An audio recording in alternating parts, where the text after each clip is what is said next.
Hi, Aquarius. Happy autumn. Welcome to your September 2021 astrological forecast. So, before planets move into your fellow air sign, of Libra, they are in Virgo. Okay, the Sun and Mars and even a new moon in Virgo on the 6th. Okay, where you have Virgo in your chart is your 8th house. So the Sun is here up until the 21st and Mars is here up until the 13th. And again, like I said, that new moon in Virgo in your 8th house of other people's resources and money. Okay, so other planets have been here before this Sun and Mars have moved in. So this was already activated. Okay, 8th house is shared property, property that you possibly owned with a partner. It's also other people's resources, though, and money, even. So there could be something going on here. I've mentioned before, that Pisces, you have Pisces on the 2nd house here. It's directly across from this 8th house. They're both money houses. And the planet Neptune is in Pisces for the past so many years and a few more years to come. So it's in your 2nd house of earned income. Okay, and it's a very deceptive kind of planet. Governs illusion. You may not see your finances clearly. Okay, or you might not even... right now, having these planets in your 8th house, you might be questioning, let's say, a partner's finances or what they've been up to. This is the house of bank accounts and credit cards. And, well, it's also passive money. It's money coming to you through means other than earning it, such as a legal settlement or insurance payout, an inheritance or legacy of some kind, a refund, a tax refund even, a credit of some kind, bank loan. It's just winnings, prize money, okay? So having Mars here, like since last month, has made you a little bit more energetic, okay? Wherever Mars transits, it brings about energy and enthusiasm, but physical activity, makes you want to get up and go and explore whatever house it's transiting in. And so that's possibly what you've been doing, is maybe you have been checking out bank loans or something like that, or insurance, something, insurance payout even, or changing your insurance, or whatever, but if you may suspect that possibly money that you jointly hold with someone, let's say like in a bank account or a credit card, you might want to start checking the statements. I think I probably mentioned this last month also. So as long as these planets are here, though, there's still going to be activity going on in your 8th house. So you might really want to look into something like that, because somebody, even a complete stranger, could be trying to steal your identity or something right now. This is also the house of transformation and even psychic ability. Okay, so you also have, like, the 12th house, where you have the sign of Capricorn, has Pluto transiting in Capricorn for many, many years in your 12th house, and both the 12th and the 8th are like the psychic houses. So I'd have to say right now that's like kind of peaked.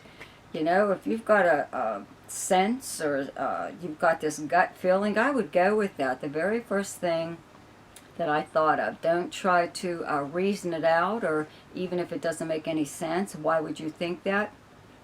Usually your first thought is what is actually correct. Okay? Now, the Sun moves into a fellow air sign, Libra, okay, on the 22nd. Venus has been in Libra since last month up until the 9th. It'll still be here, and then it moves into Scorpio on the 10th. Mars moves into Libra on the 14th, and Mercury has been in Libra all month. It moved into Libra August 30th, I believe, and it turns retrograde on September 27th. And I've created a link below to Mercury retrograde, a video that I did a while back, so you might want to listen to that. It probably won't really be in effect until next month because it's just like the last few days of September, so it really shouldn't affect you too much, but it will next month, okay? So anyways, having all these planets in your ninth house of communications and travel, and this is long distance communications and long distance travel, okay? This is also the house, I do have to point this out a little bit, okay? This is also the house of legal matters, okay? So maybe that's what you're doing, is you're checking into, let's say, like an insurance thing, okay, as far as this 8th house goes, okay? Or some kind of legal settlement. In fact, maybe you're even being approached with some kind of settlement that is due you. Could be from insurance of some kind, okay? There's a full moon in Pisces on the 20th, and where Pisces in your chart is like your second house, your money house, okay? Where I said you have Neptune transiting. So when all these planets move into your ninth house of legal matters, you know, maybe you might even do something like bring about some kind of lawsuit, or at least find out if there's anything going on, let's say like even a credit card company, you know, something going on with them.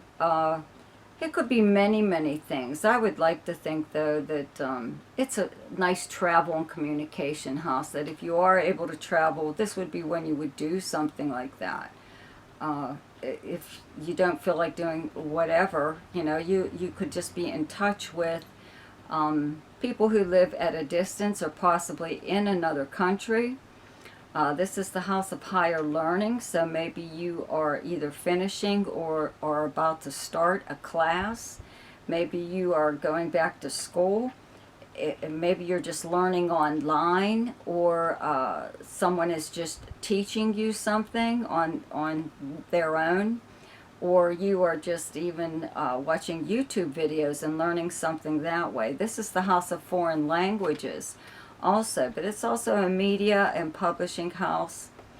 It's your house of your personal philosophy and your religious and spiritual beliefs. So all of these things are really active right now. It's your house of like adventure though too. Okay, so maybe it's something like that. You have a lot of desire to do some of the things that I just mentioned, having Mars here.